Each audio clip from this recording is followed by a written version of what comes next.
Century 21 et ses 915 agences immobilières au service de vos projets partout en France présentent Sud Radio Conseil de famille. Et c'est l'heure de retrouver Conseil de famille avec Stéphane Moller. Bonsoir. Bonsoir Philippe Rossi. Bonsoir à vous Stéphane, vous êtes associé au sein du cabinet VIA aujourd'hui. Nous allons répondre à André à Tarbes qui nous pose une question intéressante. Juste avant les fêtes, nous évoquions l'intérêt d'acheter de l'usufruit de SSPI. André nous demande donc qui dans ce cas achète la nue propriété de ses parts et à quoi ça sert ?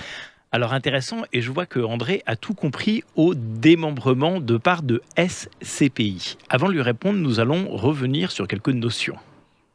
Alors, la société civile de placement immobilier est un support d'investissement dédié à l'achat et la gestion d'un parc immobilier locatif. La SCPI permet notamment à des investisseurs particuliers de devenir propriétaires d'actifs immobiliers professionnels pour des montants relativement faibles et surtout de mutualiser leurs risques avec d'autres investisseurs. Eh bien, vous aussi, vous avez tout compris.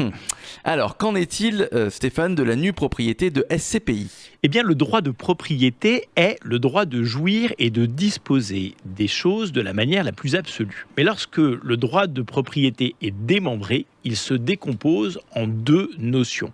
L'usufruit, qui est la jouissance du bien et le fait d'en percevoir les revenus, et la nue propriété, qui est le droit de disposer du bien, mais en étant privé de sa jouissance et de ses revenus.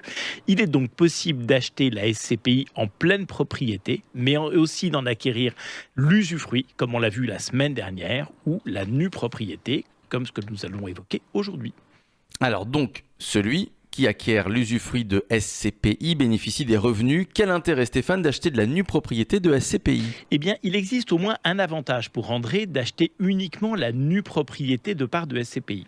Si je suis privé de son rendement, c'est-à-dire des loyers des parts de SCPI, je vais évidemment acquérir ces parts avec une décote, c'est-à-dire les payer moins cher, comme ce serait le cas pour un appartement en viager, par exemple.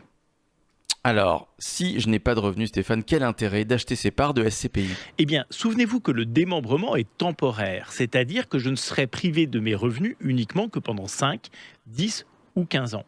Imaginons que mes parts de SCPI valent 100 € en pleine propriété. Si le démembrement est de 15 ans, je vais probablement payer la part 50 € à la place de 100 €.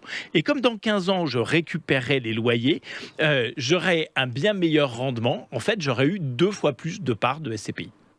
À qui l'acquisition de SCPI en nue propriété est-elle destinée ? Eh bien, par exemple, à des investisseurs qui ont d'importantes tranches marginales d'imposition, mais qui veulent tout de même acheter de l'immobilier pour leur retraite, ou à des investisseurs qui ont des liquidités, mais qui sont dans l'incapacité de s'endetter. Acheter de la nue propriété de part de SCPI permet alors de bénéficier d'un effet de levier et de se constituer, par exemple, une retraite.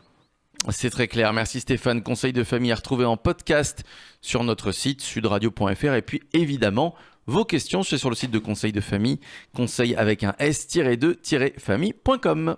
C'était Sud Radio Conseil de famille. avec Century 21 et ses 915 agences immobilières au service de vos projets partout en France.